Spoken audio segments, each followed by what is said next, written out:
Welcome. I am Ashley Robertson Preston, a lecturer here in the African American Studies program, and I would like to welcome you to the annual Ronald Foreman Lecture. Named after our first director, it is only fitting that we take a moment out of Black History Month to think critically about the discipline of African American studies and its relation to the world. Whether you know it or not, we are on the precipice of change. It is in gatherings like this that we gain the tools to lead, analyze, and advocate. This evening, I urge you to clearly hear the words of our speaker, Dr. Greg Carr, and to join us in celebrating 52 years of our program. It is my hope that this night is transformative, empowering, and engaging. Welcome, welcome, welcome.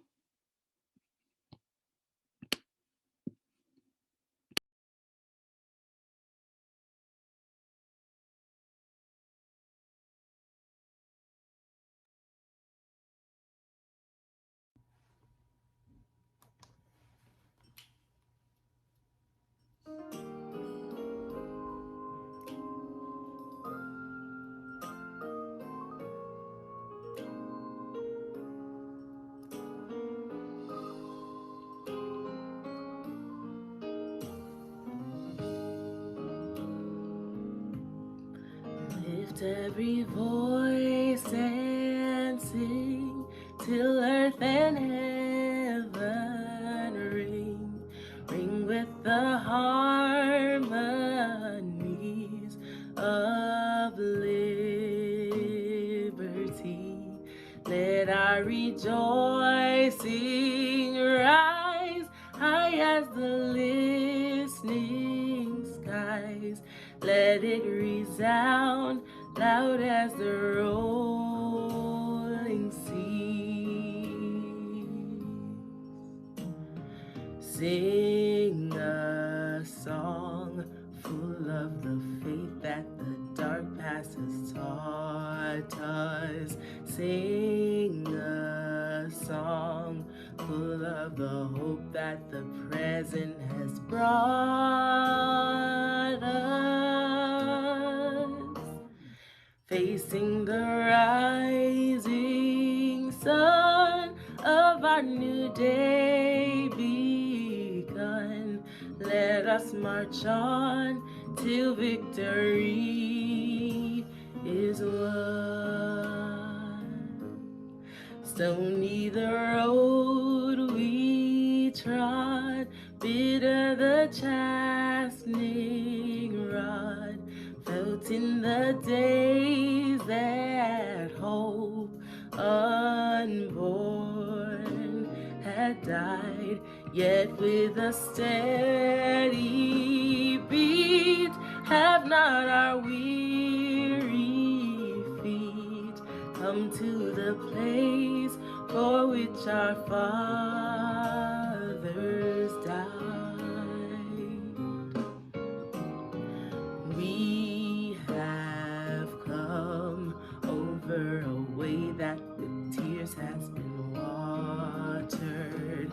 We have come treading our path through the blood of the slaughtered. Out from the gloomy past till we now stand at last, where the white gleam of our bright star is cast.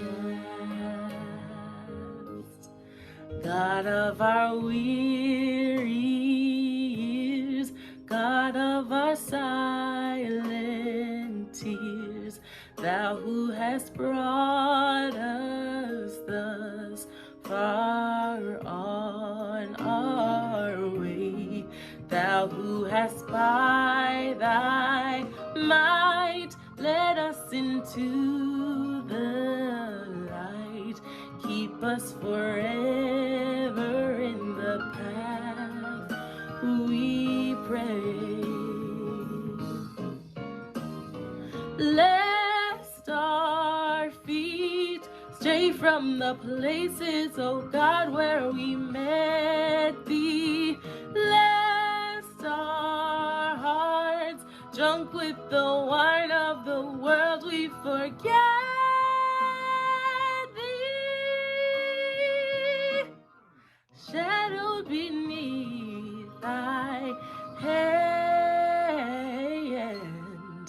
May we forever stand true to our God, true to our native land.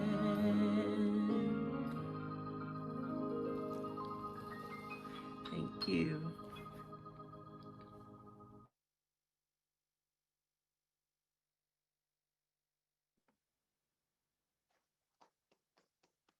Amen.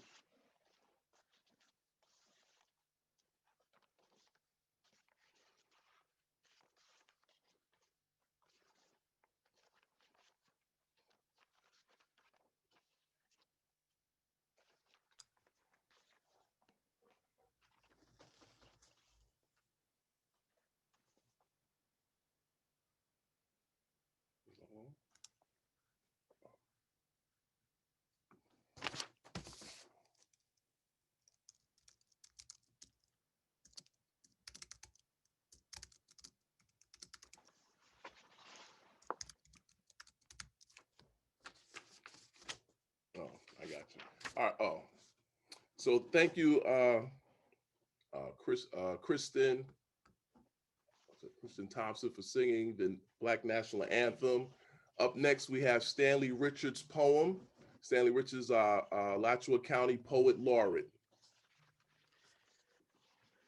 Good evening. I'm going to read two quick poems. The first one is From Whence They Came, and the second one is Disjointed. From Whence They Came. Into our world they came, spitting hot coals, riding a cloud of prophetic fire. Into our world they came, spitting hot coals, riding the light of supernatural purpose. Into our world they came, sent from some other dimension, just like the ones who came before, chosen for another time, chosen for some other land, out of the garden into the desert, in Egypt, in the wilderness, in Canaan, across deep ocean waters, through Middle Passage, down South Babylon, deep in Dixie, reconstructing rhythm from subconscious percussion, anointed DNA, mending fragments of forgotten sound, molding, shaping, forging new instruments of survival. Into our world they came, spitting hot coals, riding a cloud of prophetic fire. Disjointed. Young black child of exquisite expression, trapped in an environment without exquisite expression. Young black souls without divine protection. The ancestors' exquisite rhythm giving divine direction. Lost child without the exquisite vibration. The village drum beating truth, young black misguided youth, seeking, finding some other alien, disjointed rhythm, far less exquisite. Thank you. Thank you, Stanley. And I want to make a quick correction. That was Kristen Anderson who sang 3 verses, the full entire song of the Black National Anthem. So somebody in the chat saying 3 verses. Yeah, we do 3 verses up in here. So just making that correct. Kristen Anderson, thank you very much. Well done, sets the mood. And of course, Brother Richardson, poetry is awesome and appreciate that. Next, we have Dr. Ashley Preston, History of the Dr. Foreman Lecture Series and African Studies program here at the University of Florida.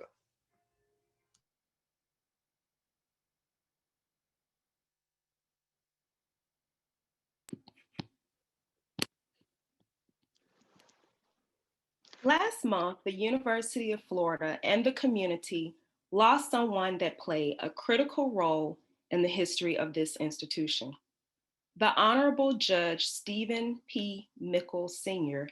was the first African American to obtain an undergraduate degree at UF in 1965 and the second African American to earn a law degree in 1970. He went on to continue as a history maker and a change agent. In 1973, he established a successful law practice, becoming the first African American to practice in the history of Alachua County since Reconstruction. In 1979, he became Alachua County's first African American county court judge, and he served in this position until 1984, until he became the first African American circuit court judge in the 8th Judicial Circuit in Florida. In 1993, he was appointed as the first African American and the only lawyer from the 8th Judicial Circuit to serve on the First District Court of Appeals in Tallahassee. We honor this great man and we are proud that he was a Gator, a 3-time Gator. We send our condolences to his family and his wife, Mrs. Evelyn Mickles, who is the UF's first Black nursing graduate. Let us take a moment of silence to remember the Honorable Judge Mickles.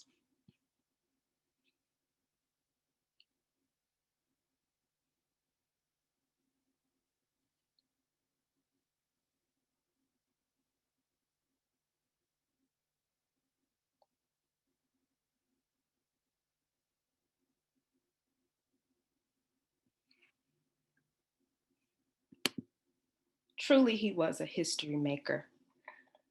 Today, we celebrate Black History Month with our annual Dr. Ronald Foreman Lecture.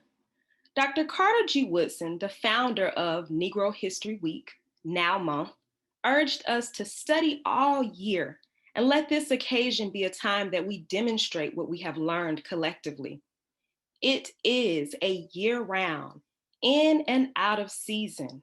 It is an in and out of season duty of the African American Studies program to educate and empower through our hosting of important conversations, teaching of courses, activism in the community, and researching and writing on issues affecting the race. Today we gather in the spirit of Dr. Ronald Foreman, a man who served 30 years here at UF. In 1970, English professors Ronald C. Foreman and Betty Ingram became the first Black faculty hired in the College of Arts and Sciences. The African American Studies program was established at this time, and Dr. Foreman became the first director until his retirement in 2000. When asked about the early years of his tenure, he once stated, quote, "We were trying to get our colleagues, whoever they may be, white, Black, blue, green, to understand that diversity was what we wanted to have at the University of Florida," end quote. Dr. Foreman was a part of a movement that challenged this institution to recognize the significance and the value of the Black experience. Today, we stand upon his shoulders as the African American Studies program works towards departmental status. In the years since the creation of this lecture, speakers have included Sonia Sanchez, Mark Lamont Hill, Stacy Patton. All of these people have been a part of this occasion to continue the legacy of our dear founder, Dr. Ronald Foreman. Thank you. Thank you, Dr. Preston. Up next is a tribute to Dr. Patricia Hilliard-Nunn by Dr. Vincent Adejima. Hello, everyone.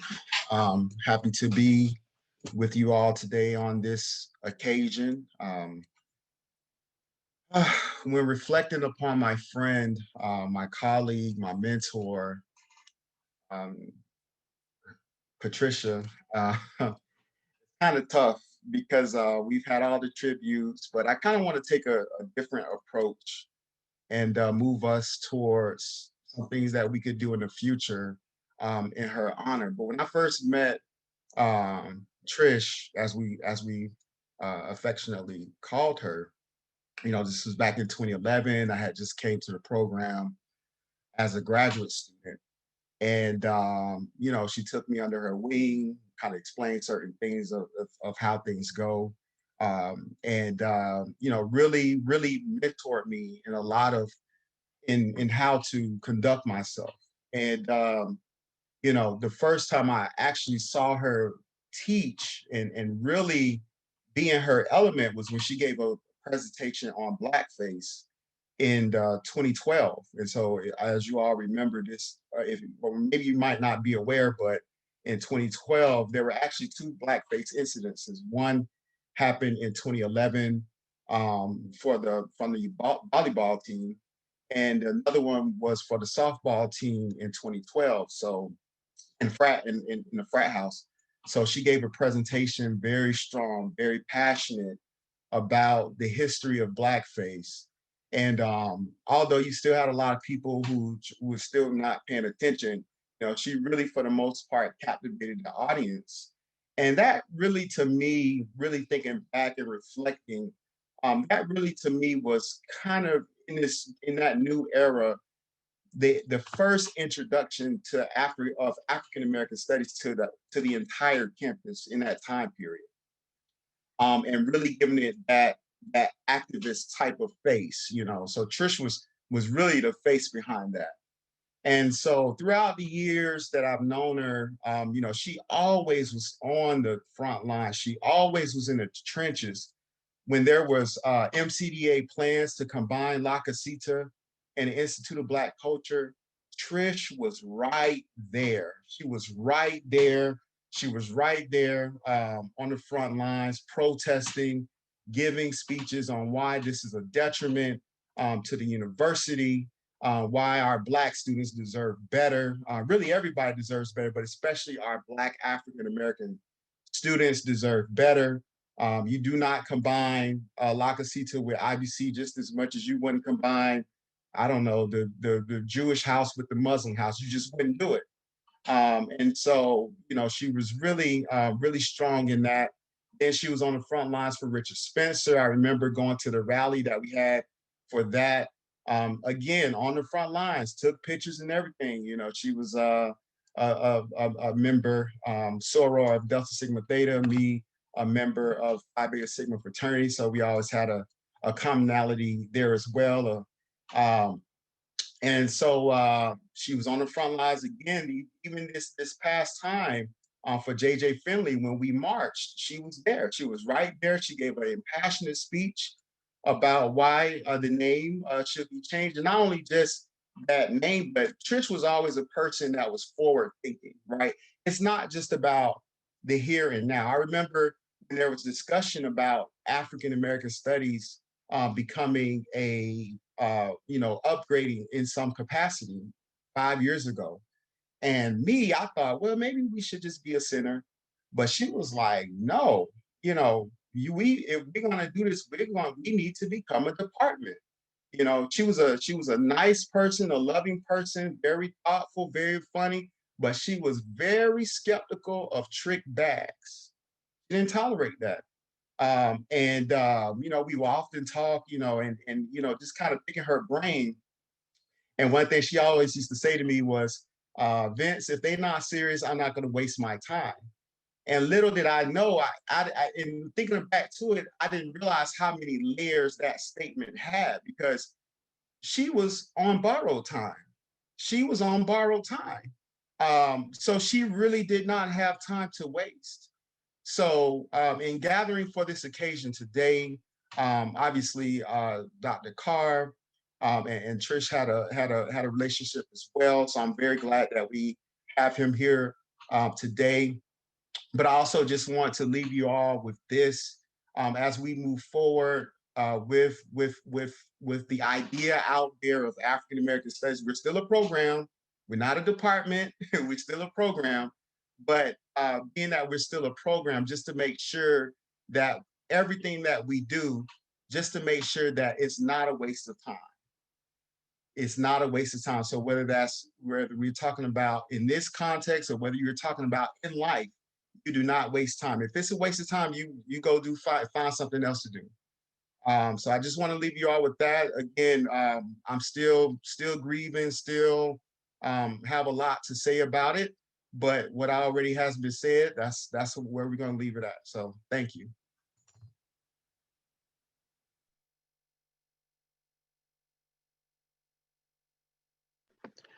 Dr. Canton, you're muted.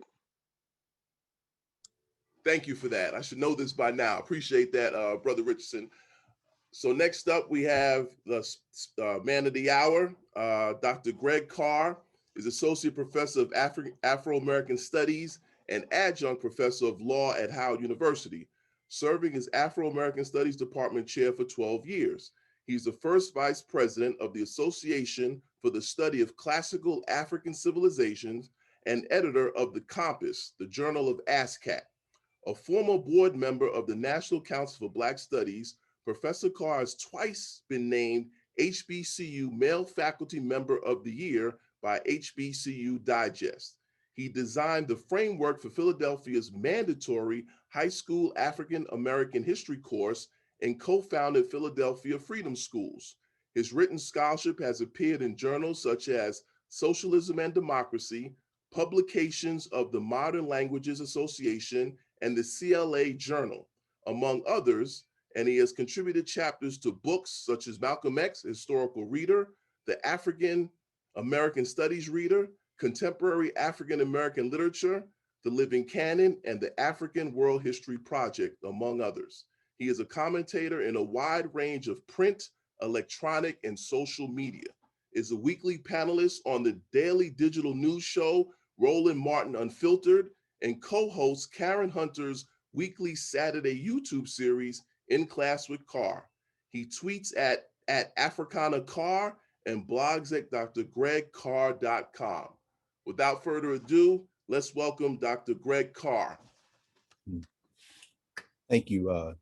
Thank you, my dear friend and brother, Dave Canton. I want you all to know at the University of Florida, we're very fortunate to have our brother there.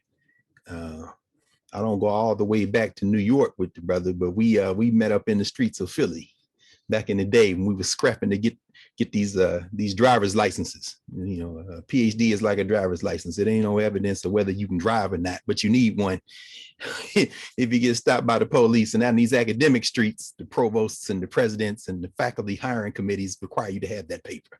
So but before we were at Temple, it reminds me we were in the streets of Columbus, Ohio, the mean streets of Columbus, Ohio, indeed, at Ohio State University at a time when we, brother Dr. Adejima, brother Vince, seemed like we always fighting at these HWCUs, brother.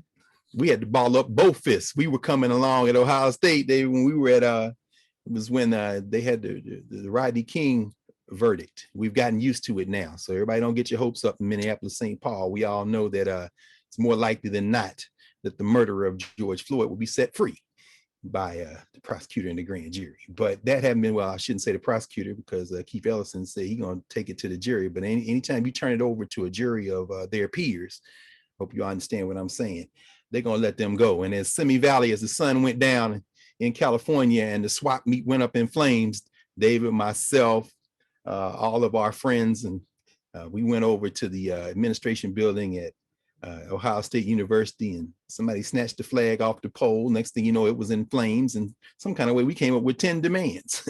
And we'd had enough. But you know, something about whether it's the slave economic concern, also known as the Southeastern Conference, or the Big Ten. These HPCUs, as we used to call them, historically plantation colleges and universities, seem to have a certain regard or disregard for Black life unless it can bring profits. That having been said, it's an honor to be in this conversation at the University of Florida, Gainesville. And I say that as a Southerner. I was African born in Tennessee, born and raised in Tennessee. And when our friend and colleague, my sister Ashley Robertson Preston, said, you know, we need to get you in a conversation at the University of Florida. I said, okay, sis, this is a culture warrior. So I've been very fortunate to have her for as long as you had. But I think there's some kind of shuttle between Gainesville and Washington, D.C., because I think y'all had Daryl Scott down there at the University of Florida for a while. He's up in D.C. now. And then they have my friend Stephanie Evans was on faculty there for a while before she came to Atlanta. And Gwendolyn Zahara Simmons, of course, one of our great legends, who's well known up and down the East Coast. And before that, one of our warriors in the student movement, the Black Power movement, very important. And a little bit later, we'll probably mention a couple of other U of F graduates. So Shandi, I don't know if you probably already did it, didn't you, sis? Yep, you sure did. Let me share this screen and get right to this, because I'm really honored to be here. And thank you for all of the family who is joining us. I understand some folks from outside the US and all the family who was here. So I want to get right to it, and then we have a bit of a conversation. So the title of the talk, and Dr. Canton was very explicit. He said, we need a title and we need an abstract. So if you go on the website at U of F, you'll see the abstract to this talk, Africana Studies is Miseducation from Carter Woodson to Afro Futures. And that's a picture, of course, from the website, Afro-American Studies website, 50 years old. As of 2019, one of the oldest programs in the country. Actually, that matches Howard that came online in 1969. Very important to understand that we date the first African-American Studies department, we know, at San Francisco State in 1968. But the man who was brought in to conjure that department as a result of student protest and student demand, Nathan Hare, had been let go by Howard. When Howard, of course, is where they had the Tour de Black University Conference that kind of evoked the notion of Africana Studies, what we now call Africana Studies. And it's an honor to be here for the Ronald Foreman Jr. Lecture. In fact, let's move to the next slide and play Dobali, as the Yoruba people might say, pay the ultimate respect to two ancestors. Of course, we have our brother who was the founding director of this program. And it's interesting to note that he was a graduate of Hampton University.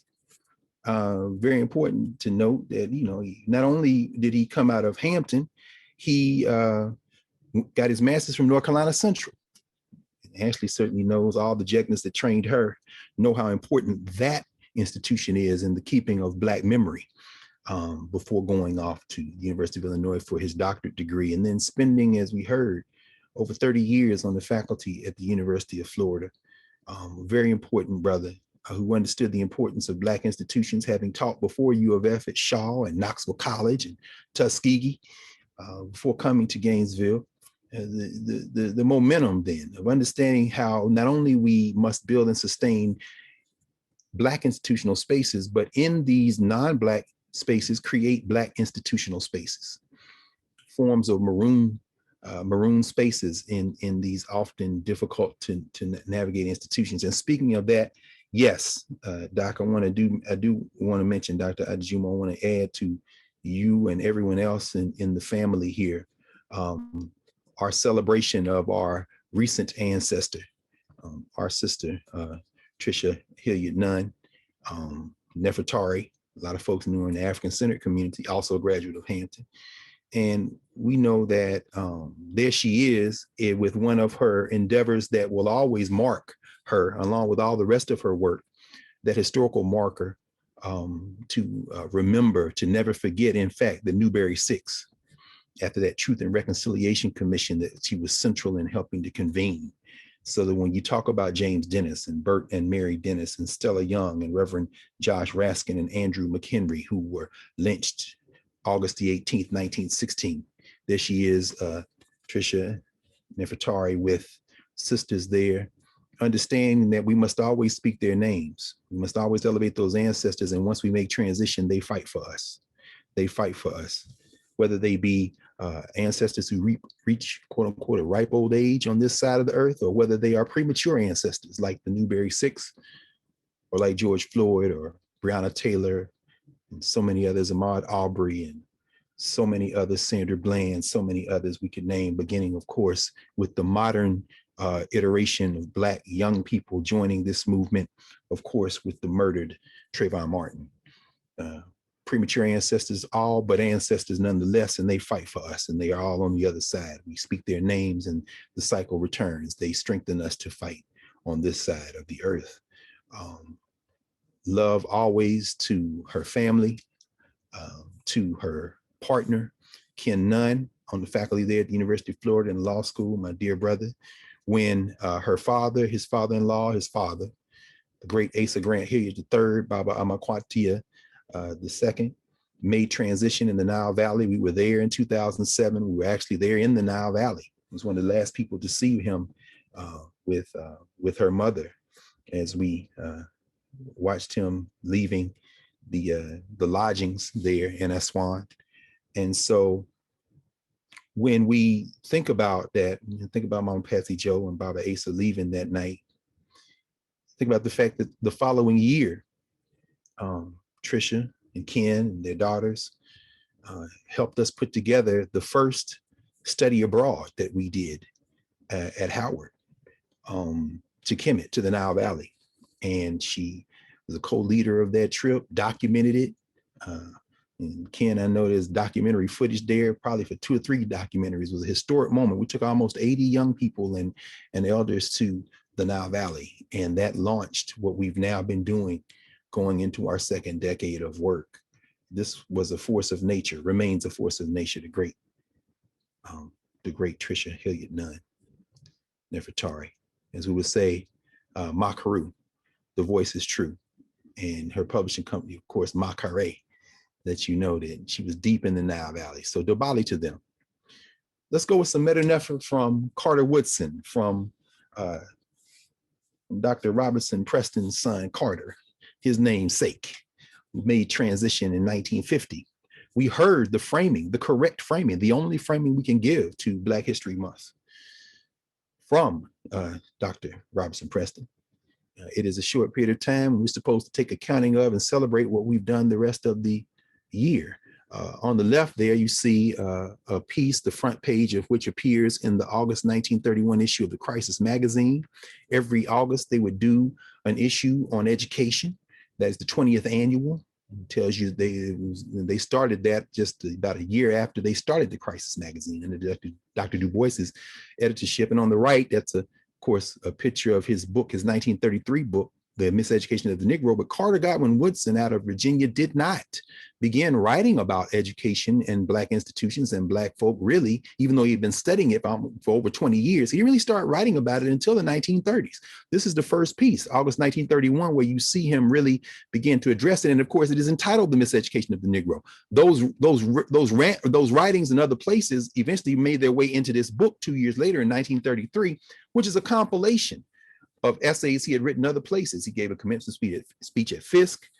He did a number of things. He wrote a lot in the Negro World, which was the newspaper, of course, printed by Marcus and Amy Ashwood and Amy Jakes Garvey.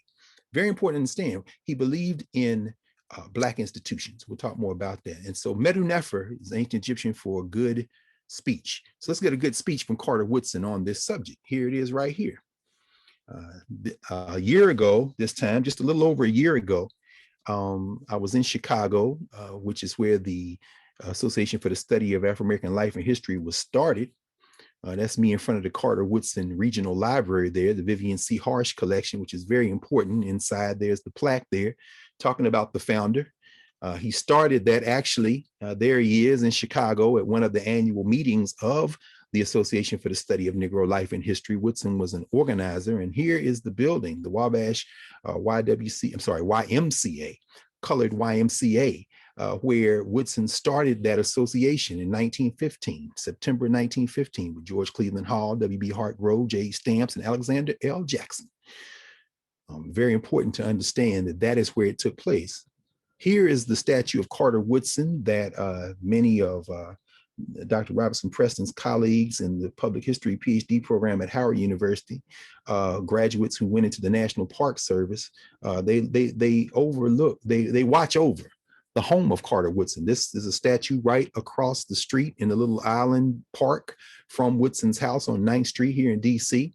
There's the back of it with the saying there, "Truth comes to us from the past, then like gold, washed down from the mountains."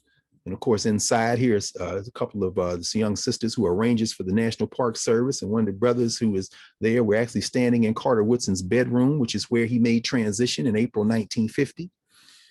And so let's take a little speech from Woodson there. There he is right there, like those young pictures right there, Carter. Well, like so to show young people, because young people pictures of the folks that we talk about when they were near the age of the folks we're talking to often, because young people think everybody historic was old. Well, they were young at once. This is one of the last things Carter Woodson wrote on the earth, and maybe one of the last things, in fact, one of the last things that was published under his direction. This is the March 1950 editorial of the Negro History Bulletin, which was brought into existence by the Association for School Teachers and Children primarily. Very important. This editorial says no study and consequently no celebration. And Woodson says at the beginning, it is evident from the numerous calls for orators during Negro History Week that schools and their administrators do not take the study of the Negro seriously enough to use Negro History Week as a short period for demonstrating what the students have learned in their study of the Negro during the whole school year. Ooh. These mischievous orators, I hope I'm not one tonight, as it has been said again and again in these columns, have no message which they can connect with the celebration of Negro History Week about the only thing on the Negro which they know is the traditional discussion of the race problem and how it has been or can be solved. So this isn't the month where we're supposed to be talking about the race problem. We're supposed to be talking about what we've learned from the study of people of African descent the whole year round. And so Woodson was good for in the pages of both the Negro History Bulletin and the Journal of Negro History, which continues now, Journal of African American History. He was good for saying, hey, it's October. Have you been studying? If not, we won't have anything to celebrate in February. And that's the gauge. So we're talking about Africana Studies. Dr. Canton has been brought in to Gainesville to do a job that needs doing. Dr. Adejima, yes, I agree with you, brother. It's got to become a department. You need the department status. After 50 some years now, after 52 years, it's time. But Africana Studies is more than just the studying of Black stuff. It's really a question of how do you go about the study of phenomena? What are the methods that you use? So it's very important to stress that when we talk about Africana Studies, it's no different than any other academic discipline. It's about methodology. How? Just because you're talking about Black people don't mean you're doing Black studies. And so this is a small piece that was published by Jacob Carruthers, Nefertari, Tricia Hilliard's uncle. Her father, Asa, was cousins with this brother right here, Jacob Carruthers, very important figure in the long genealogy of Black intellectual work in this settler colony we call the United States. He published this in 1972. It's called Science and Oppression. And one of the things on the left there, one of the challenges of Africana Studies is to answer Dr. Carruthers' questions that he raises in this essay about methodology. We got to answer them in a systematic fashion, identify weaknesses and arguments and address them. The assertion of the discipline of Africana Studies is the first radical act. So even saying we're going to do this is the first radical act. That's the first break. It's the first under-voiced declaration of intellectual self-determination. In an otherwise orderly westernized universe of silences, erasures, and respectable representations. It's a little bit more than taking a knee or raising a fist, but it is the equivalent of disrupting business as usual. That's what those students did. That's what they did in Florida. That's what they did at U of F. That's what they did at San Francisco State. That's what they did at Howard. That's what they did at all of the places where Black studies came into existence in the late 60s and early 1970s. Dr. Carruthers starts this essay with a quote from Carter Woodson from The Miseducation of the Negro, the book where Woodson says, quote, the only question which concerns us here is whether these educated persons, meaning these Black folk who are going to school now, are actually equipped to face the ordeal before them or unconsciously contribute to their own undoing by perpetuating the regime of the oppressor. This hasn't been edited for 2021 language. That's Carter Woodson in 1933. Woodson goes on to say the so-called modern education, with all its defects, however, does others so much more good than it does the Negro because it has been worked out in conformity to the needs of those who have enslaved and oppressed weaker peoples. For example, the philosophy and ethics resulting from our educational system have justified slavery, peonage, segregation, lynching, coup d'etats, attempted coup d'etats in the capital of the United States. Well, no, he didn't say that, did he? No, he didn't, but you get the point. This is the education system we live in. You gonna believe me or your lying eyes? So Dr. Carruthers, in his essay, talks about the nature of how knowledge is produced, formal knowledge, academic knowledge, university-based knowledge. So he says, Experimentation is a term that is used to describe the basic method for producing knowledge. We experiment, we gather our data, we interpret the data, we move forward. But then he says, while we're doing that kind of work, how do we think about the work we're doing in the context of work that has been done before? In other words, how do we think about that work in time and space? Well, he says time and space is minimized by eliminating qualitative distinctions, or qualitative distinctions are converted into quantitative distinctions. What does that mean? Well, it means that we don't think about the knowledge produced by all the humans in the world. We think about knowledge as it's produced in this society, meaning Western society, in this case, American society. That's what he's talking about. And anything that came before, we eliminate the idea that it could have been better. It certainly was different. We eliminate that by reducing any differences in time to quantitative distinctions. Start ranking stuff. Who's the best? Who's the worst? So you look, who are the top 100 leaders in history, world history? It's all European. You may integrate one or two other people. You put Martin Luther King in there because you erased everything Black people did before the boats showed up. It's very important. Same thing with Native America, same thing with Asia. You just eliminate everything and turn all the qualitative distinctions into quantitative distinctions. You rank everything, which brings the next piece. He says, in the social sciences and humanities, it's a little bit different in the natural sciences, but not so different that you can't compare. But at least in the social sciences and humanities, which is where Africana Studies resides at all the universities, either one or the other, a theory of social progress is kept in reserve to explain qualitative differences in time. Meaning what? If it happened before, it's by definition not as good. We're in 2021, which means this is the most advanced society in the history of human existence because it's what we're living in. No, that's a theory of social progress. And you keep it in reserve to explain something that happened before that could have been better. Well, yeah, that was before, but that was before they had computers. Okay, so this is better, right? Yeah, because by definition, it's better, but it's tautological. How do you know it's better? Well, we've got this quantitative distinction we make. We rank everybody. Yeah, but how do you're doing all the ranking. This going on is the methodology that increasingly legitimizes the opinions that determine policies in social, economic, and educational areas. So folks who are without power in Texas and Louisiana, you probably all saw this stark contrast in Dallas, where you see the rich white suburb all lit up, go across the highway, and it's Black on the poor side. What is that?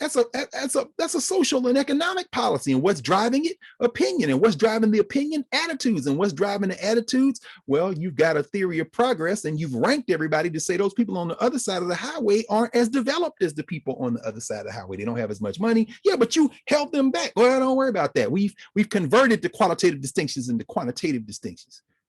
So the first question is, in what way is this methodology useful to us? That's what Carruthers is asking. Dr. Carruthers says the science of methodology is not neutral or objective. It is the science of control through intervention and or the unnatural alteration, if possible, of all objects. When intervention or modification are successful, then the hypothesis is proved.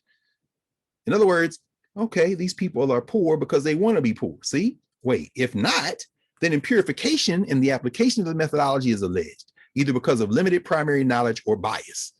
Well, they're doing quite well. They've got a Tulsa, they got a Wall Street, they got these, those are anomalies. You know, we set fire to them, they're a little uppity. Yeah, but why didn't they build back? Wait, what the hell is going on? Thus, the conquest of Africa, or Africans really, is not basically different from the conquest of uranium. Both started with a theory about harnessing certain forces and subduing certain oppositions to the desired change. In the case of uranium, you just dig it in the earth till you get what you want and everything else be damned. In the case of people, you're going to get them, but you've told yourself they're inferior to begin with. They aren't even quite human. So you introduce them into a field of violence by first ranking them based on your humanity. And then the social theory just follows in course. The question is, when do we break the cycle of seeing ourselves through the lens that was used to oppress us? Hence science and oppression. So that's what Africana Studies does. I mean, you heard my brother David talk about the African American Studies Reader, which is still the authoritative piece in the field and discipline. Nate Norman, our old professor at Temple, did that. And you want to read the history of the discipline, you need to go to the people who were writing in the discipline from before the 1950s, but certainly and 60s, but certainly by the time you get to the late 60s, all of it is there. Martin Kilson, You see his book there, Transformation of the African-American Intelligentsia, 1880 to 2012. The late Martin Kilson recently made transition out of Lincoln University, tenure member of faculty at Harvard for years. Very important. He traces how this Black elite begins to be educated. We'll talk more about that. And then you have Black institutions that create space, whether it be the Institute of the Black World. Derek White actually published this book, University of Florida Press, The Challenge of Blackness, with the great Vincent Harding there. Very important, sitting there with Bill Strickland, who still walks the earth at UMass. Black institutions. This institution came out after the killing of Martin Luther King in 1968, and the students at Atlanta University Center came together and said, maybe we should rename all these schools to Martin Luther King University. And the Institute of the Black World came out of that energy. And then there are independent institutions like the Kemetic Institute. Dr. Carruthers was a co-founder of that. They continue. In fact, the Jacob Carruthers Conference is this Saturday in Chicago. The National Council of Black Studies, we've heard that talked about. Independent institutions, networks of Black scholars and students building an independent theory of Africana studies. The Association for the Study of African American Life and History, as we heard, Carter G. Woodson's association. Again, independent basis. And then there are institutions that aren't Black that curate or convene the idea, again, in a kind of ordinal sense of who is deserving and not deserving of attention as intellectuals. And we know the MacArthur so-called Genius Grant curates this annually, right? And it has increasingly included more non-white faces as the beneficiaries of largesse. Dr. Carruthers says in Science and Oppression, additionally, modern methodology is based upon ordinal classifications. In other words, ranking by number and quantity, right? The various phenomena are ranked according to imagined or imposed objective values, such as magnitude or complexity or quote unquote natural arrangements derived from so-called systematic comparisons.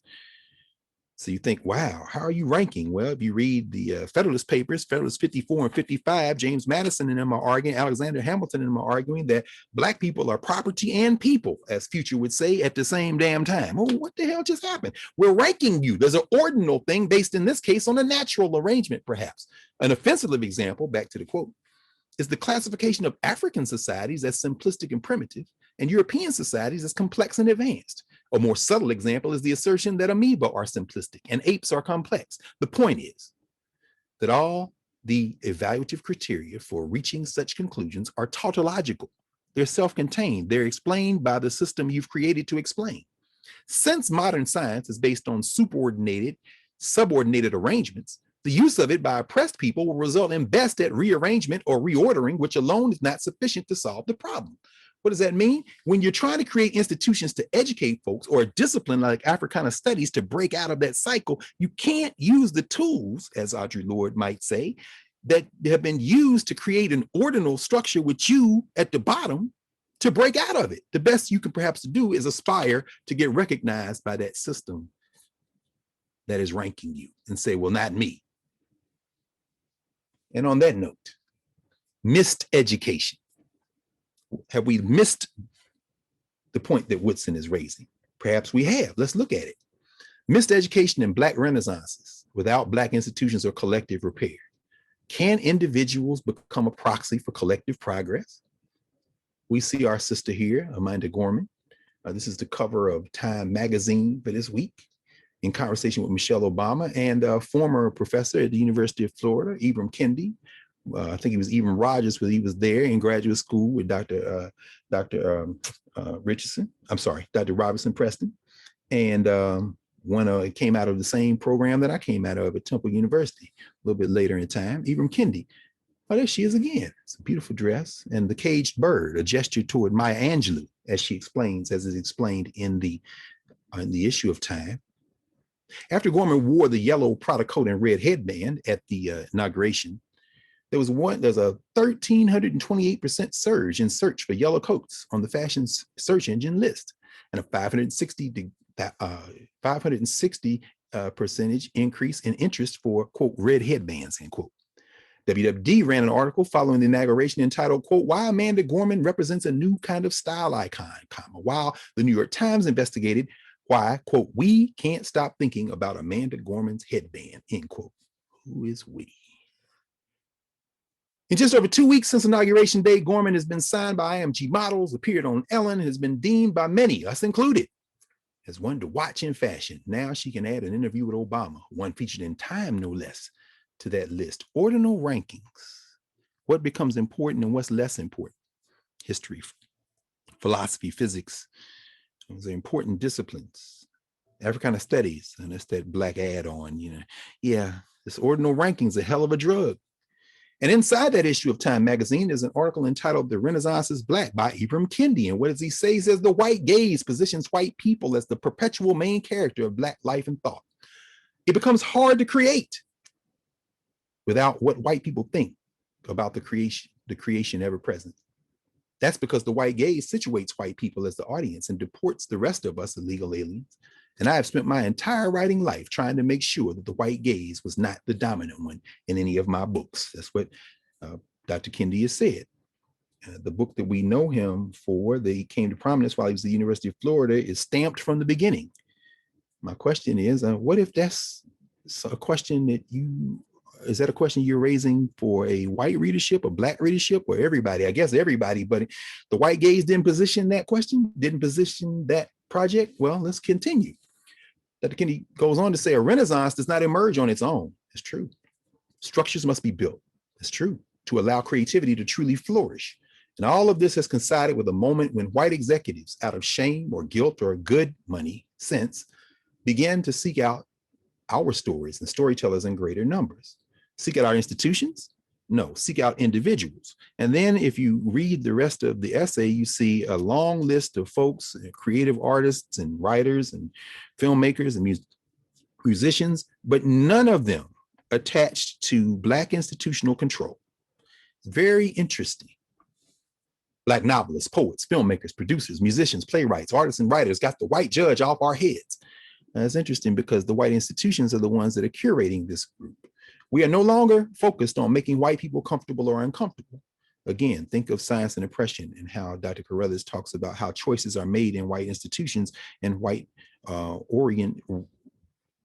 intellectual projects in terms of ranking and what is or is not acceptable. We also got the Black judge out of our heads. Ooh. We refuse to carry the race on our shoulders. We are tired of being race representatives. We've escaped the shaming politics of respectability. We are showing that our Black lives have meaning and depth beyond white people. No creator should have to tone down their individuality in the chorus of Blackness. That's true. Now, for those who are in this room right now, who are creative, Black creatives and creating Black content, ask yourself, who's doing the curating? Who's creating the frameworks for judging meaning and depth? That is the purpose of Africana Studies. Finally, when we say we, I'm not saying all Black creators have been thinking this way. That's right. I, for one, am not always thinking this way. My scholarship flows from research and evidence, which can lead me anywhere. But there do seem to be mainstream currents driving the Black Renaissance. Mainstream currents driving the Black Renaissance. Pay attention to language here. What is main? I often tell my students, if you have to say Black Jesus, that means Jesus is white. Because you didn't say white Jesus, you said Jesus, then you say Black Jesus. Why? Because you had to add the adjective because the normative default assumption is that Jesus means white. Mainstream, I always say white stream or Eurostream, but I don't know what mainstream may mean here. But there do seem to be mainstream currents driving the Black Renaissance that many of us swim in and out of or follow like a stream of consciousness. There are ideas many of us likely share or are sympathetic to, anti-racist ideas. So this isn't for another audience. Rooting our art, or watering our art, or reading our art. Escaping the white gaze is one. Okay, here's the manifesto. Escaping the white gaze is one thing they agree on. Rejecting the politics of respectability is another. That's turned toward Black folk. Confronting racism while silently kneeling or standing loudly is another. Okay, that's the protest dimension. Being our genuine selves is still another. Maintaining an inclusive and complicated view of Blackness is another. We are free. That's Renaissance, the new Black Renaissance. So you ask yourself, going back over here to the left, Renaissance, which means rebirth, we might contrast that. We're going to use an African term because I'm in Africana Studies. My degree is in Africana Studies, and so too is Dr. Kendi's, although he said he's a historian. One of the things we know and Dr. Canton is going to experience this, is they talk a lot about Africana Studies being multidisciplinary or interdisciplinary. And so, the question becomes that if you have a PhD in Africana Studies in the American university system, what are your chances or likelihood of being hired in a history department or a literature department or philosophy department? Conversely, if you have a PhD in anything, and so you're going to talk about Black people, you can slide up into Africana Studies, which has not won the war of defining its methodologies, its hows. You can slide up in there with a joint appointment, a courtesy appointment, and just start doing whatever you do. It should be unacceptable. And yet we haven't even asked the question, what if we were to think seriously about this? Meaning, what if we connected to all the folks who have written and thought about this over the arc of the last 50 years? So we're going to take a term out of the ancient Egyptian term, Wahemi Mesu. More on that in a second. I got my eye on the clock. I want to keep going here. What is the function of renewal in theories of social progress? Not just individuals who, get contracts and, grants and awards, but what about the process of the group? Because Amanda Gorman, again, conjured another beautiful poem at the Super Bowl, and they haven't hired but one Black coach, and they still have a ban on the slave rebellion that was put down with the exile of our brother, Colin Kaepernick. And yet there was a lot of Black entertainment, not just on the field, but off as well. And for those of you who watched it, I haven't watched it down since they banned Cap. I mean, after all, some of us should have some self-respect. What are the relationships of creativity, individual creativity as discussed here, to collective history, which means narratives of the past, memory, meaning you take that as history that happened to you, vision, how we look forward to the world we want to build, and effort, what are we doing the living now? Now, let's talk about Wahemi Mesu in Renaissance. This is Dr. Theophilo Benga. They've just opened a university in his home, Congo, Brazzaville. He was my dissertation advisor. He was on the faculty at Temple, and Dave and I were there. Wahemi Mesu, reconstruction follows in the wake of traumas. So what you see is that trauma occurs often when you see what they call reconstruction, the trauma of the Civil War in the United States, the trauma. And what Dr. Obenga talked about in 2007, this is the year we went to Kemet. He was with us when Baba Asa made transition, Trisha's father. He talked about this notion of times of trouble as social crises. So what he said is, in those moments when you come out of a collective social crisis, you then go back into your foundations to see what is good and usable to reconstruct. That is the literal meaning of Wahemi Mesu. Over here on the right, I'm going to show you here in ancient Egyptian. We teach hieroglyphs at Howard University. Mario Beatty is one of the finest teachers of Egyptian hieroglyphs in the country, trained at Temple as well. Dr. Obenga was his advisor. In fact, he just talked to Dr. Obenga as they opened the university. The university, by the way, in Congo, Brazzaville, the university has built itself a Pan-African university. We have to think differently now about the notion of knowledge. What does that mean on the continent? It may be something very different than it does in the diaspora.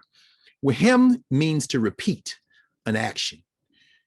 Wahem, here we have it now. You see the hoof there and the M, and then the sense sign is a rolled up leather scroll. It kind of means to repeat something that you've done with knowledge, repeat an action. Messi is the other part of that in the singular. Messi means to bear, to give birth. It's a sister on a birthing chair. And here the three fox skins tied together is what they call a triliteral. It's MSI, and then you have an S here just as a kind of phonetic complement to emphasize the S, except when you're talking about a personal name, Mesu. So Wahemi Mesu literally means to repeat the birth, to repeat the birth. And here I've included a small picture here from New York Metropolitan Museum. This is on this stanchion here. You see this bird, that's a hawk if you had the full thing. That's Horus. The Horus title, there are 5 names the Pharaoh takes. One of them is the Hair title, the Horus title. The Hor title here for H-O-R, Horus title here for Amenemhat in the so-called Middle Kingdom of Kemet is Wahemi Mesu. It's abbreviated here. Here's the hoof for Wahem. Here is the Messi, Wu, Mesu. Wahemi Mesu, the repeater of the birth. Why? Because Egypt had come out of a period of trauma and disruption.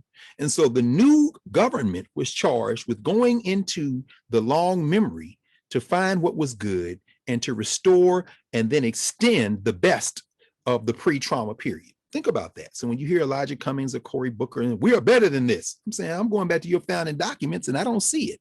I hear you talking about founding fathers, but I was in the field with my shirt off. And Alexander Hamilton, who people seem to enjoy after this brown-faced minstrel musical, he thought I was property and a person at the same time. Where are you renaissancing from? So we talk about a new Black Renaissance. When was the first one?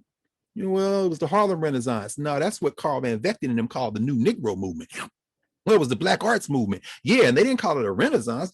And then when they were going back before America. So where are you going back to? I'm going back to I'm free within myself, and I'm not going to be policed by you or white people. Okay, but the white people are paying you a check. Yes, I understand that. But I'm saying what I want to say. What do you want to say? Well, why do you want to say that? Africana Studies asking questions based in a different grounding.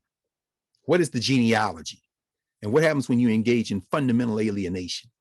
Umberto Eco, one of the more recent books published posthumously that has been published called On the Shoulders of Giants, Eco is arguing that we exist in a field of knowledge that depends on previous generations. And in the Western tradition, there's this thing about bodying the people that came before you.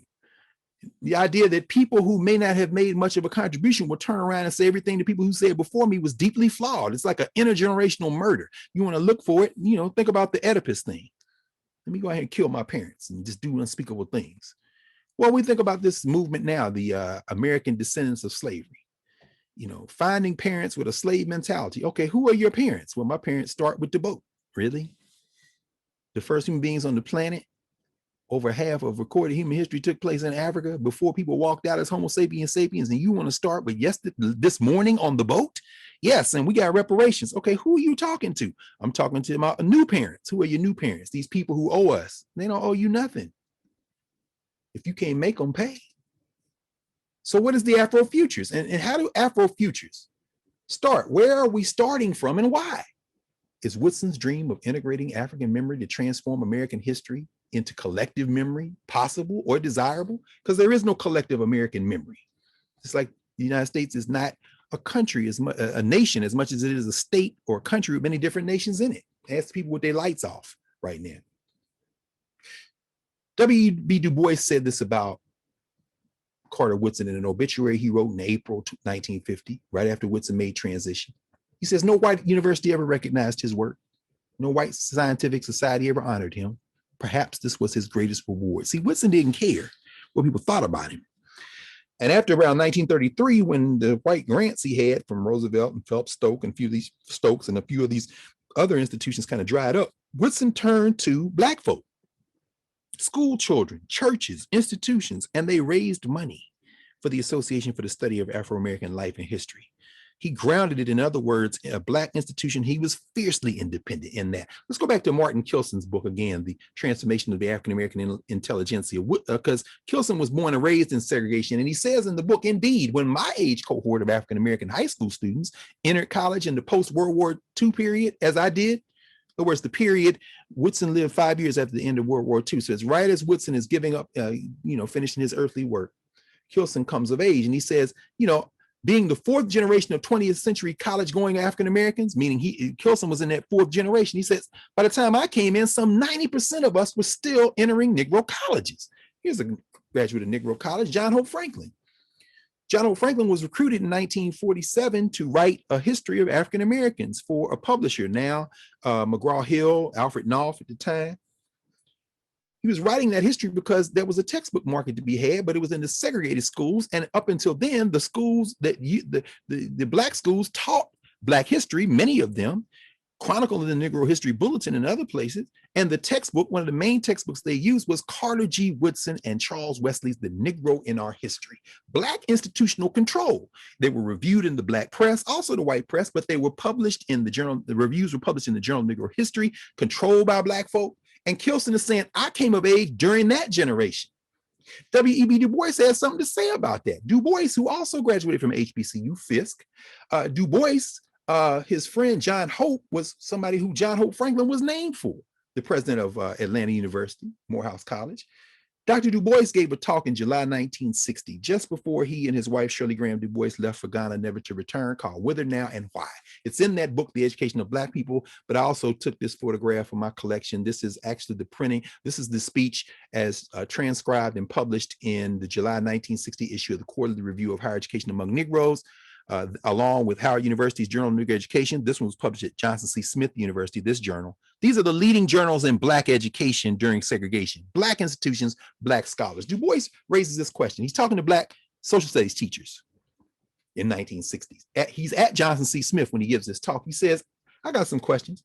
When legal equality comes, what will be the aims and ideals of Africans in America? What are we going to do? We get the legal equality, then what?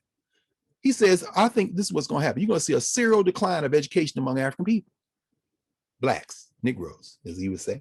He says, I got two goals for Black America. The utter disappearance of color discrimination in American life.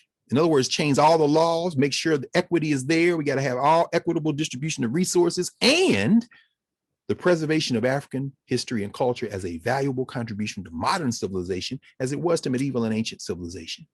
That's an Africana Studies objective. If it's not, you got to ask yourself, what are you doing? So I'm aware of the time. It'll take probably about 6-7 more minutes. So maybe go over to about 5 minutes, and then we'll get question and answer, some conversation. 1619 is a 1619 project, New York Times did. 1776, there's a 1776 commission that Trump tried to set up. And other recently ordinal renaissances. This is all happening in, whether it's 1619 or 1776, that's all yesterday in world history. Time, space, missed education. In other words, missing the point of studying Africana and the reconstruction of regimes of whiteness. If you don't bust out of these ordinal rankings, you're just reconstructing whiteness. That's the great Lerone Bennett Jr. sitting at his desk at Johnson Publications in Chicago. Johnson Publications no longer owns the building. The archive has been liquidated.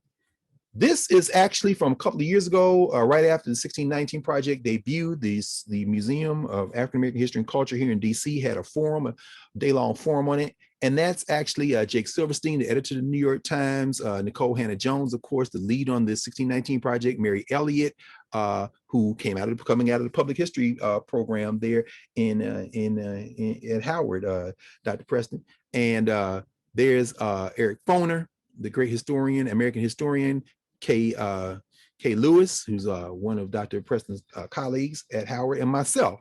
I'm giving Dr. Foner, he and I are having an exchange over the nature of the Civil Rights Acts of 1866, the nature of the 14th Amendment. And what I'm saying to him is they reinscribed this notion of whiteness by eventually, the Supreme Court eventually says that even white people in this country had to have the right to be treated, and this is the language of the Civil Rights Act of 1866, as a white man. He's saying, well, that's progress. And I'm saying to him, no, what you've done is reinscribe whiteness as the standard for legal humanity, also known as citizenship. Why should any human being be treated any differently based on where they came out of their mother's womb? That's a story for another day. But the question I'm asking him there is, how are you making a distinction between an act that said Black people should be treated with the same rights as a white man, and then the courts interpreted to say, yes, and white people should be treated by a standard that says that as well? You've now made whiteness the legal standard and created a normative space. Lerone Bennett tries to deal with this in a way in his little pamphlet called The Challenge of Blackness. There he is again, turned into a book. He gave that talk at the Institute for the Black World because they're starting Black Studies Institutes. In fact, the speech he gave at the first National Conference of Black Studies Directors, the Institute for the Black World, November 1969, I suspect that the University of Florida was represented there. Brother Lerone Bennett out of Morehouse College, out of Mississippi, and by way of Morehouse, senior editor of Ebony Magazine, author of a book called Before the Mayflower, a very much earlier 1619 project, says that, quote, we are about the task of defining, defending, and illustrating Blackness. This means that we are about the truth of this world, for we see Blackness in America merging with the Blackness and brownness of the third world and becoming the world, which is another way of saying that Blackness is a truth, which stands at the center of the human experience, and that all who reflect the rays of that dazzling darkness reflect the truth, which is close to the truth of man. For if truth, as Jean-Paul Sartre noted, is the perspective of the truly disinherited, then the Black man, should say Black woman there, Black people, are the truth or close to the truth. Meaning what? Blackness isn't about individual achievement. Blackness is not about not being policed, not being interrogated, not coming to some consensus. This language on the politics of respectability can be very problematic when you don't want any responsibility. And what about that theories that Black study is everything and nothing? So I'm just studying Black stuff and I don't really have any direction. I'm just thinking about Black stuff. This is a recent book published a couple of years ago called Keywords for African American Studies. And Fred Moten, a brilliant brother, has a definition of Blackness. He's written a bookshelf of books and he's a great poet and thinker. But this is a nice, concise kind of gesture toward his definition of Blackness on page 29 of that book, Keywords in African American Studies. By the way, this book has virtually no one in it who has any academic training in Black studies, because as a discipline, Africana Studies in the academy exists as a place where you can just about dump anybody who wants to talk about Black stuff. This is the problem. Fred Moten says the analysis of our murderer and of our murder is so we can see we are not murdered. Okay, so you're talking about whiteness, you're confronting whiteness, you're looking whiteness in the face, you're confronting it, and you see we are alive. We survive. And then, as we catch a sudden glimpse of ourselves, we shudder, for we are shattered. Nothing survives. The nothingness we share is all that's real. That's what we come out to show. That showing is, or ought to be, our constant study. Now, does that mean that nothing is real? Is that the sum essence of Blackness? Contrast that with the Egyptian notion of the Noon, or Amun, who we heard very much earlier, that early name that we heard, Amun, the hidden one. It is Amun who, although hidden, is the source of all life, power, and health. Ask the people who are dealing in string theory and dealing with quantum physics, the idea of Black and dark matter. So the question still facing Africana Studies, this is Carruthers, if the learning of the scientific method has such limited, albeit indispensable usefulness, then what should take its place as it is dismantled?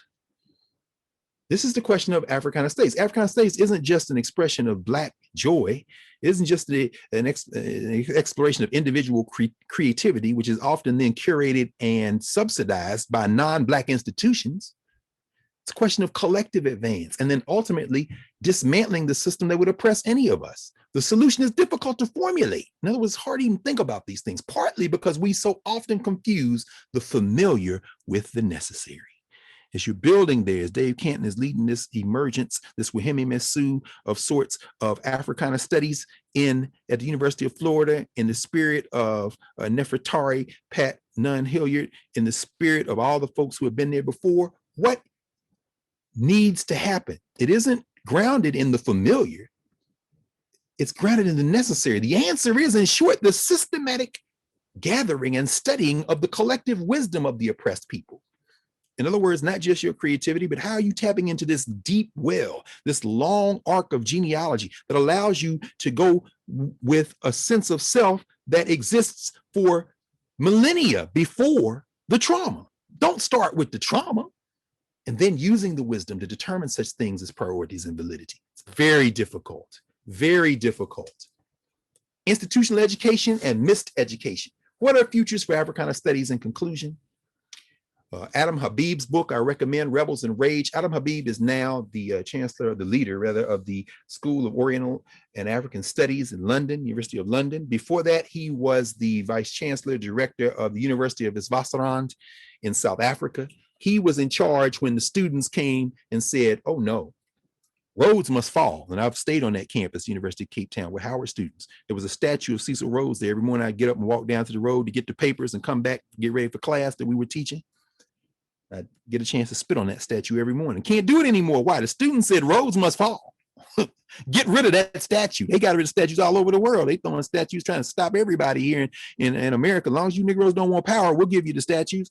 South Africa, they said the students got with the staff who cleans up at the University of Cape Town and all the universities in South Africa. And finally they said, yeah, not only Rhodes must fall, fees must fall. We're not going to pay this tuition. We're not going to come back to that kind of society we're living in before the pandemic now. Students not going to pay that tuition. Fees must fall. And in fact, then they said, well, everything must fall in this power arrangement. Habib has some very interesting insights on what that means for African universities, African K-12 education, African institutions. Ayikwe Arma, the next book there, which I highly recommend, Professor Arma has an organization called Per Ankh in Senegal. He says, you know, the university really isn't the answer. We need learning collectives. So the question you ask yourself is, what is the relationship of Africana studies at any university, anywhere, to the community? Because that's the source. It isn't just about talented individuals who are curated in non-Black institutions and who achieve favor and fame and then enforce it on the rest of us as a proxy for group progress. That's no proxy. Arma's like, you got to tap into these sources, and to tap into these sources, to argue with them, to listen to them, you must have some institutional space that you control completely, which is why that leads me to the third book there. And that third book is a very interesting piece by Sabelo and Lovu Gasheni. It's in Southern Africa, called Epistemic Freedom in Africa. It's very different when you're talking about the continent of Africa, or you're talking about the Caribbean, where some very interesting stuff is going on. But what happens when it's in the United States? This is Kimberly Drew and Jenna Wortham's new book, Black Futures. We talk about Afrofuturism when you're imagining yourself through a lens and a structure which you're still trying to curate some favor and visibility, even when you say you're not. How do we know that you're still trying to curate it? Because the idea of a Black Renaissance was not posed in the publication Ebony Magazine. Doesn't exist anymore. Jet Magazine doesn't exist anymore, except perhaps virtually, and then just nominally, maybe even Essence. No, it's Time Magazine. So the very contrast and irony of the assertion is made by where you're making the assertion. I don't care about, really, but okay, bro.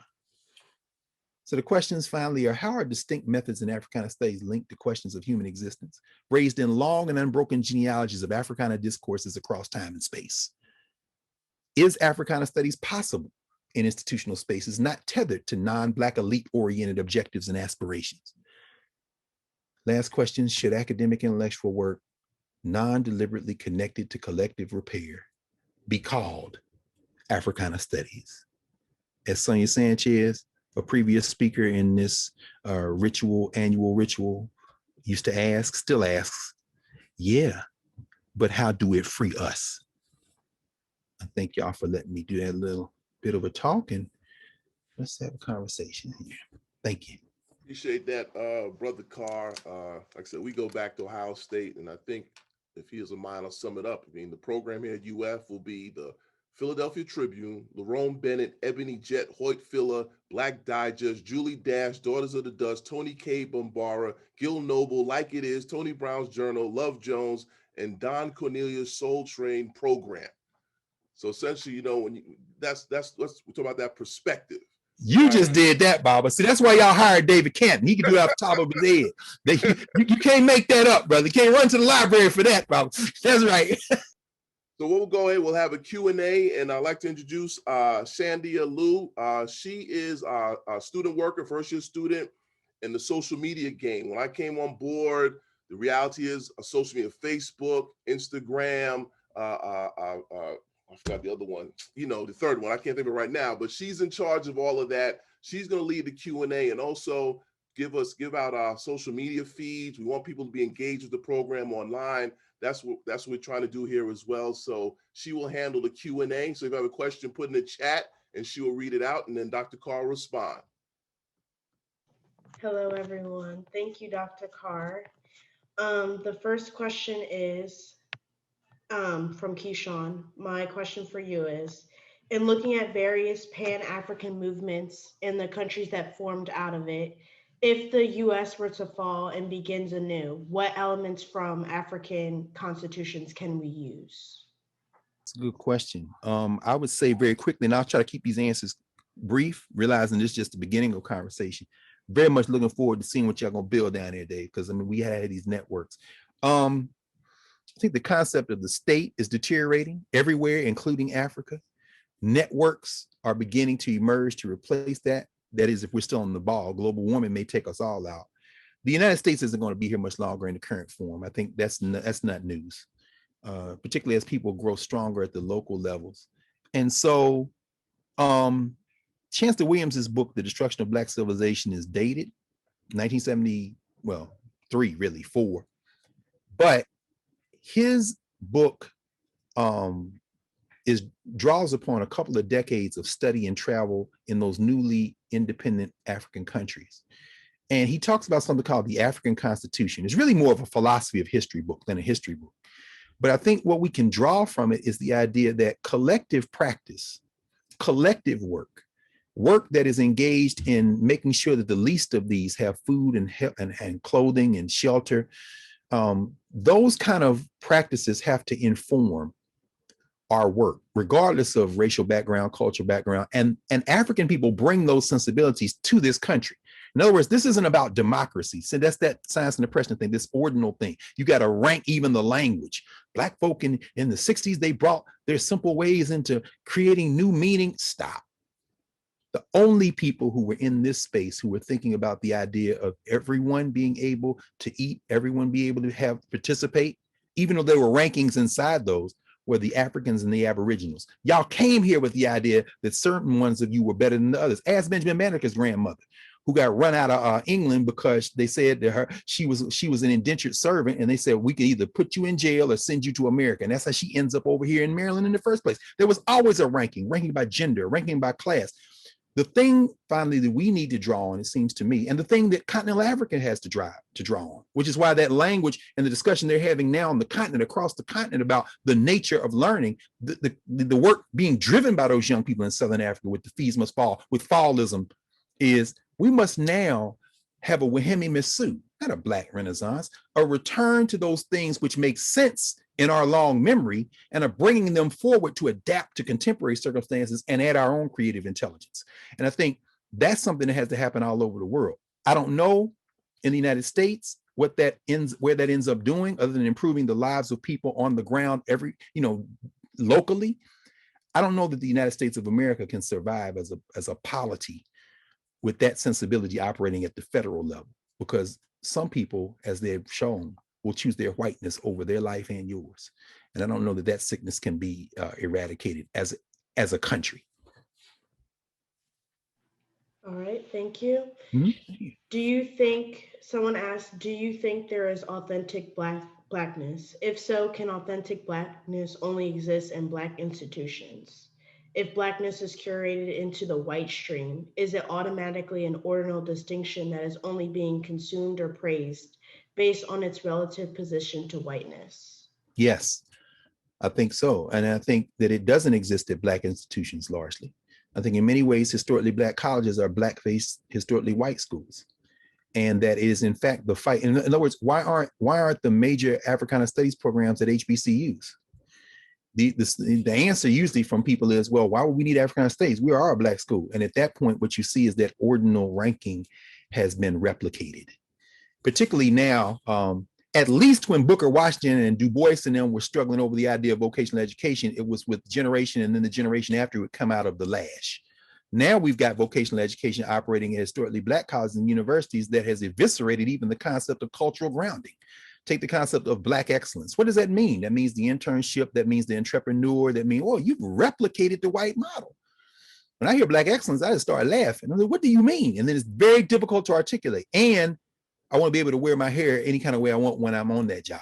Or I want to be able to, put my clothing on. Okay, but is that group progress? Well, it's progress for me, and I'm a proxy for the group. No, I think what you're raising finally in that observation, which I think is probably more of an observation than a question, because I think we probably would agree on this, is that regardless of the formation, the idea of Africana Studies requires us to literally rethink our human relationships beyond race. But we're not doing that with a sense of culturalness.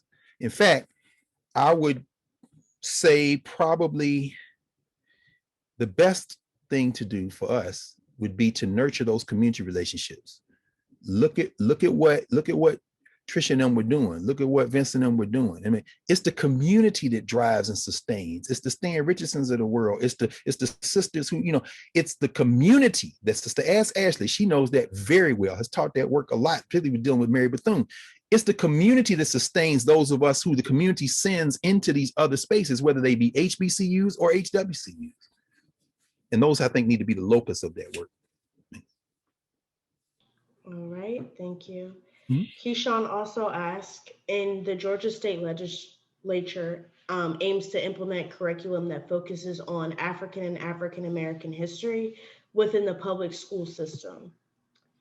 If passed, how can we ensure that the teachers who teach the subject, regardless of race, do justice in disseminating this information to the youth in these schools? And also to combine the question with Corinne, how to use Africana Studies to formulate a curriculum studies across the diaspora? That's a great question. And I see also my good friend and brother Justin Donovan, who come out of Florida. I can't forget JD, one of those very important young brothers. I'm glad to shout him out because he knew very well, both Judge Mickle and Sister Nefertari. This is a struggle we had in Philly. The School Reform Commission in 2005 passed a law and said that everybody who graduates from Philadelphia High School has to take a class in African American history. And Dana King, who was the director of social studies and African American studies for the school district at the time, gathered a group of us and we wrote that curriculum framework. I'm very proud of that work. And what we found is that in many of the schools, we know, of course, that there are far too few Black and brown teachers in public education period in this country. And that those numbers were decimated in some ways in terms of percentages post, really not post Brown, but post the generations after Brown. It took them about 10 years to even claim they was going to try to integrate. And then they cherry picked some of the best teachers out of the Black schools and left everybody else, the devil take the hindmost. Now we're faced with a situation where we don't have even a lot of Black teachers. So we had a lot of teachers initially teaching the course in Philadelphia who, weren't Black, weren't brown. And that's not necessarily a problem until you look at the attitudes of some of the teachers who felt that this was forced upon them. So what we try to do is develop a curriculum that depends less on the text, because textbooks is big business, as we know, Florida, Texas, Pennsylvania, New York, and more on the questions. We figured if we could come up with a framework to get students to ask different kind of questions, they wouldn't be satisfied with the answers they would get from texts that don't center them. So we came up with a framework, to make a long story short, that has 6 essential questions in it. And we thought that once we had that in place, we found it very difficult for teachers to evade the deeper study that we wanted students to have, because it anchored that study in the experiences of the students themselves. So in a place like Georgia, a place, by the way, when you talk about the Hilliard family, Asa Grant Hilliard, they had a big curriculum conference back in the mid-90s. Ellis Liddell actually published the conference proceedings. If you go back to the late 80s, early 90s, that was at the height of the African-centered curriculum struggles. The Portland baseline essays, what they were doing in the school district in Detroit, what they did in New York, Atlanta. A lot of that work requires us to go back before the end of segregation and have a conversation with the rich records and archives of the segregated Black schools, where a lot of that curriculum, and I'm sure Ashley will tell you this as a member of ASALA, you go back through the Negro History Bulletin, you will find lesson plans, you will find models, you will find things that you can replicate. At one time they had these young people, elementary and junior high school students going in, your school name for a Black person, you got to research and tell us the name of that or why.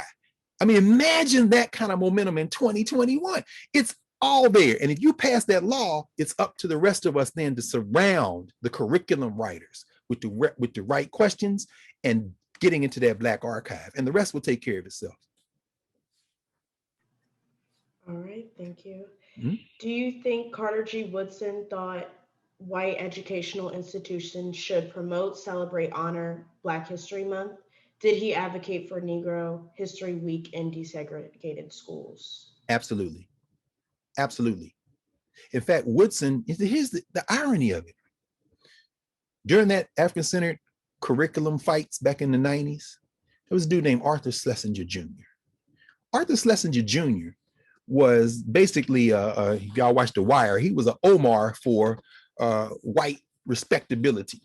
He got his pump shotgun of his pen, and he come looking for people who were pushing this African-centered curriculum. And he wrote an essay that Federal Express subsidized the publication of and distributed all throughout the country, called The Disuniting of America. It was later published as a book, but it came out first as a free publication.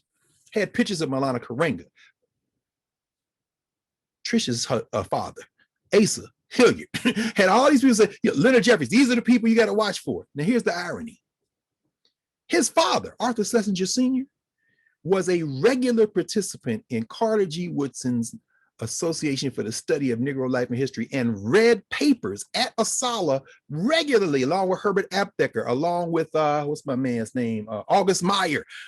White scholars would come to Asala to test their scholarship on Black subjects, but they had the option of doing that, and they knew they would be. It's just like the Negro leagues. The best players in organized baseball were in the Black leagues. They were prevented by Jim Crow from playing in the white leagues, but that don't mean they weren't just as good, and the narrative shouldn't even be just as good. They were better. And what I'm saying is that Woodson embraced them. Woodson was not anti-white, but Woodson understood the importance of Black institutions. Now, as far as teaching in integrated schools, Carter Woodson didn't live to see integrated schools. He made transition in 1950. And I think that if you come forward to 2021, I think Carter Woodson, looking at W.E.B. Du Bois, and they had their own beefs, which are hilarious, but these are two titans. I'm sure Woodson looking at Du Bois like, what the hell happened? And Du Bois saying, I told you in 1960, man, you had been gone for 6 years, but I told them teachers that once you integrate, they're going to come after the idea of Black culture. I mean, he literally, y'all go look at it. It's called Whither Now and Why. Du Bois predicted everything. He said they're going to drop out of school.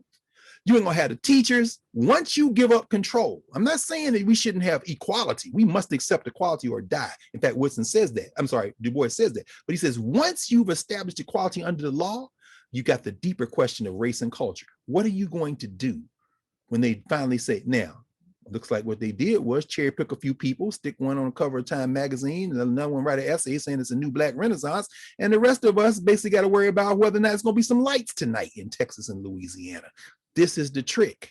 And Woodson would never have supported that. That's why he supported the Garvey movement along with Ida Wells and them. He said, while we fighting this fight, don't give up your institutional control, because that will mean that whatever narrative is going to be written, whatever story is going to be told, it's got to pass by somebody else's eyes, whether you like to pretend that it's not or not.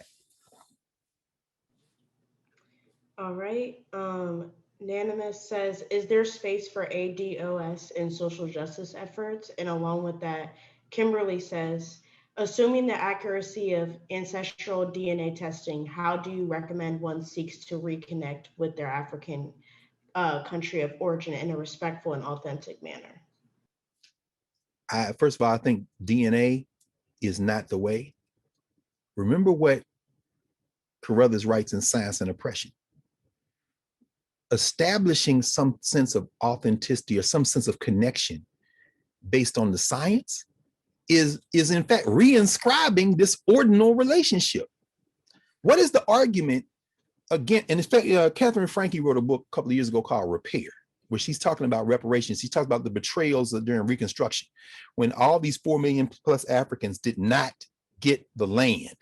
Now, there's some questions there as it relates to Native Americans, because, people talk about America's original sin is slavery. I'm like, what about the Native Americans? Don't you think settler colonialism is the original sin? But again, that ordinal ranking says, anything that was here before us, we've eliminated the time-space distinction, and the thing starts with us. 1776, no, 1619. Why are you starting your history with yesterday? Why? Oh, because you see the thing you live in now as the only thing, the inevitable thing.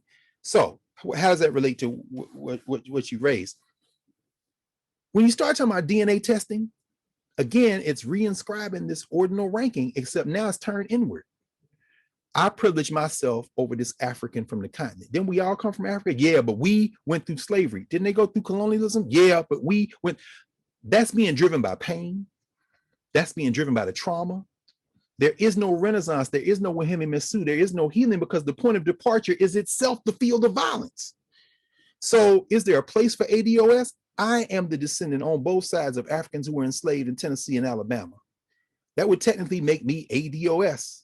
However, I don't start my history with the whip, and neither should anyone who calls himself a descendant of slavery. You're not a descendant of slavery. You're a descendant of African people. You're a descendant of humanity that came out of Africa. If you call yourself a descendant of slavery, you have just now reinforced the field of violence and the ordinal ranking that will leave you forever trying to make a claim based on a foundation that rejected you as part of its ability to be itself. Whiteness is built. Just read James Baldwin. Whiteness is built on the rejection of Africa.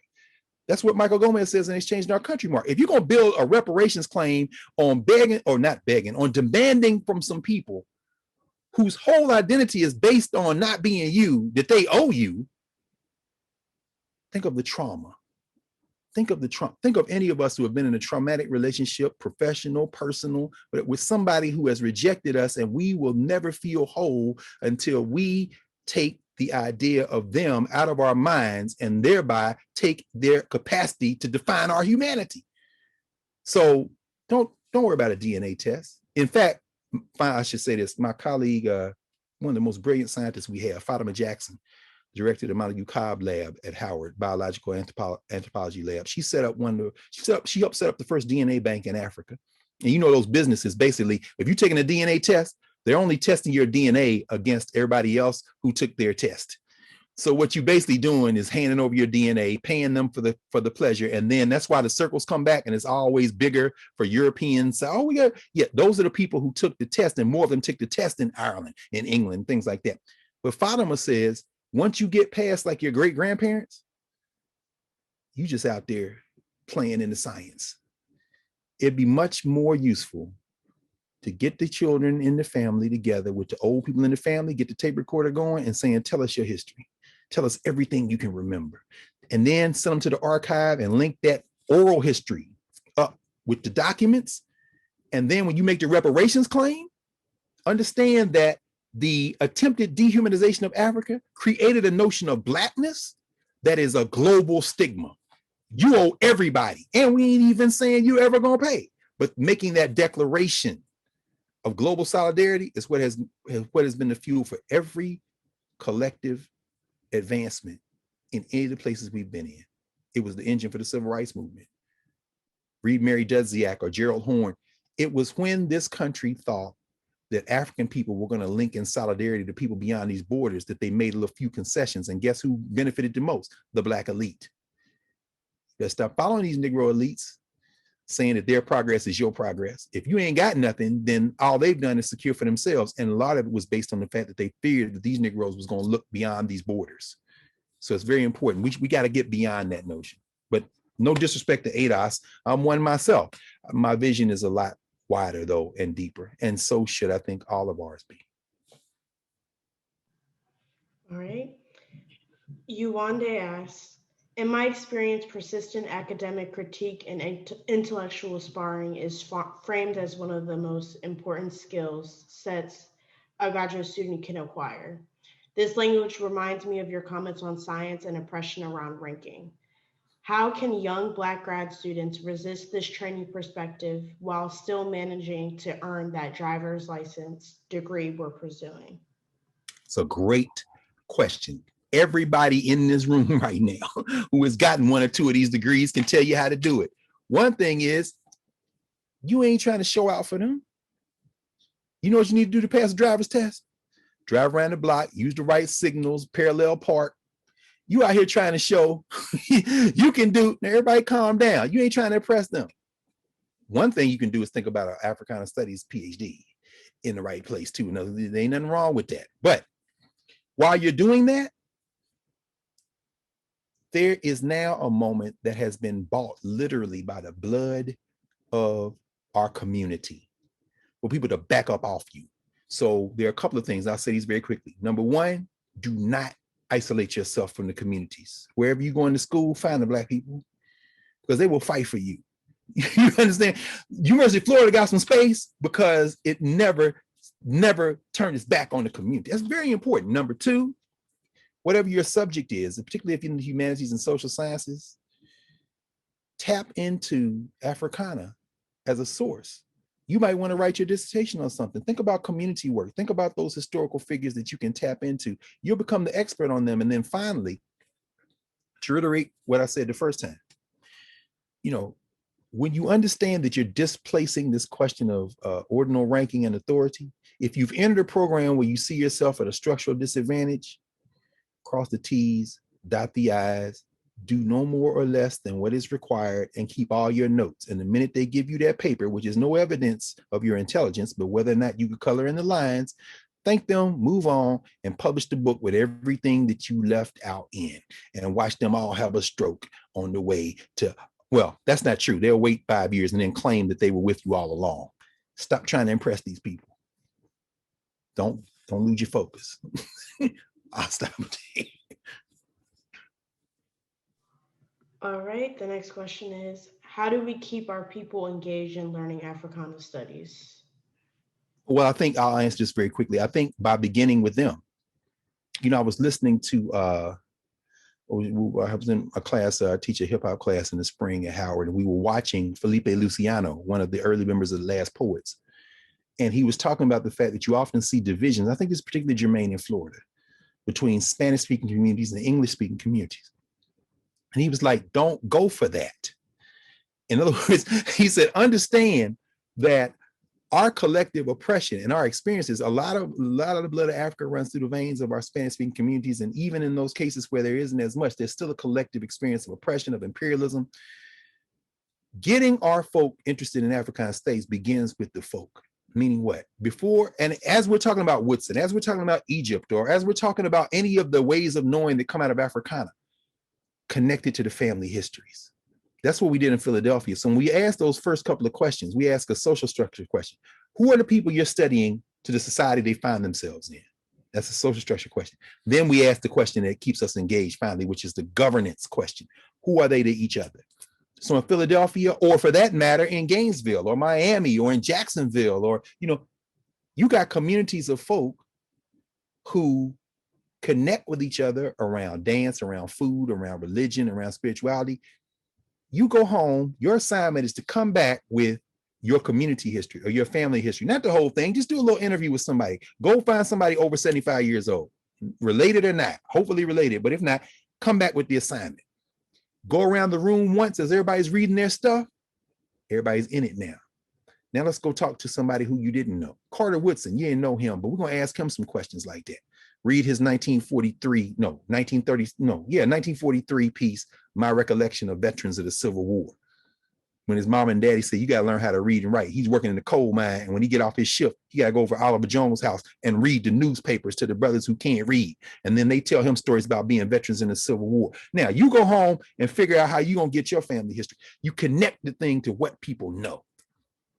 And once that happens, they realize the ancestors are accessible. And I think once that fire is lit, it's impossible to put out.